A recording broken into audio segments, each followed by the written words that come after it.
we are back with another mini menu.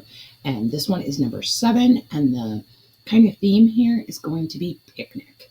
Now, when you think of picnic foods, you think of things that you can make ahead of time, things that can be served room temperature or even chilled or cold. Plus, we're going to do 3 meals for under $30 at Walmart. So let's take a look at the grocery list. Here is our grocery list. You can see it's a total of 14 items, came out to $29.02 at Walmart. Now keep in mind that some things are regional, like this horseradish and the sesame ginger dressing. So in your area, it may make sense to swap those out for something else or just something comparable. Now, we do use a couple pantry basics this week that are not on this list, and those are going to be mayonnaise, vinegar, white sugar, and of course, whatever your preferred oil is and your favorite seasonings. So hopefully you have those items. If not, it would just be a couple more dollars if you had to get everything. So now let's look at the first recipe. The first meal is going to be roast beef sandwiches, and we're going to do like a horseradish mayo sauce. Now, of course, if you're not a big fan of horseradish, you could easily swap that out and just do like a mayonnaise and mustard combination.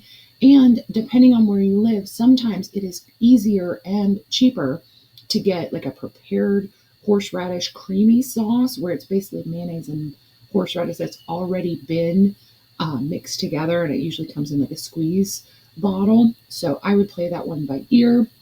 And we're going to serve this with just a basic coleslaw. Now, with any coleslaw, you can easily kind of mix this up. For instance, I have that you'll need a tablespoon of vinegar. Personally, I like to use just a tablespoon of pickle juice, and sometimes I add a little bit more depending on the flavor that I'm going for. So just keep that in mind. These are easily swappable, if you will, adaptable. And then we're just going to serve this on some basic hamburger buns. Now, I've done it to where it's going to be 4 sandwiches, but depending on your family's taste and preferences, you may end up using the whole batch, and that's totally fine. The second recipe this week is going to be a Greek orzo pasta salad using rotisserie chicken. Now, orzo, it kind of confuses people because it looks like rice, but it's actually pasta. It's little tiny pasta, basically in the shape of rice, but you cook it just the same way. So we're going to just boil some water, add in our pasta, let it boil for about 8 minutes. You'll notice it gets tender, and then we're going to drain it. Now, because we're going to do pasta salad, we do want to rinse it with cold water or even put it in an ice bath and then drain it again. Then we're just going to add a diced cucumber, a couple tomatoes that have been diced. We're going to throw in some feta cheese, and then we're going to do just a very simple oil and vinegar seasoning, an oil and vinaigrette, which is your favorite seasonings. But honestly, if you already have maybe some Greek dressing or Italian dressing, you could easily substitute that. Now, keep in mind that orzo does like to kind of soak up a lot of things, and I have done this as a very light dressing. You can obviously add more if that's what you like. Now, I do recommend that you chill this salad for at least half an hour to an hour before you serve it, because to me it is much better when it is very nice and cold. Now, if you're going to make this ahead of time, like more than a couple of hours, like 4 or 5 hours, I would wait to add the feta cheese until right before you serve it, because it can get just a little gummy, but that's totally up to you. Now, we used half of the rotisserie chicken on the last meal, so we're going to use the other half on this night's meal. It's going to be an Asian chicken salad. And what I love about this is you get a nice crunch, because we're going to mix half of our head of cabbage, and then we're going to mix in some chopped romaine lettuce.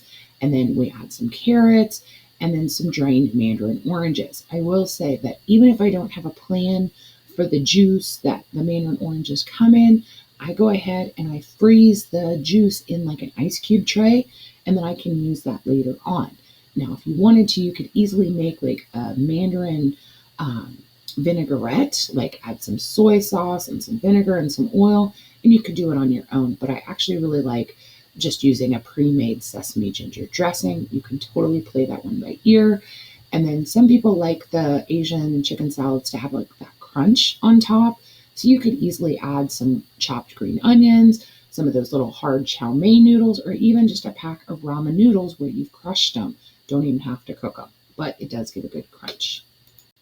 Now, don't forget that there are two links down below. One is to my Walmart grocery list. You can go see exactly what the prices would be in your area for each of the items. And the second link goes to my website where you can print out.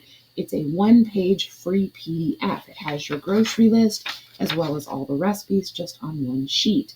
Hopefully by the end of summer, we will have a whole notebook full of these one-page 3-meal menus, and then we can continue to use them all year round. So I hope you all have a wonderful day, and I'll see you later. Bye.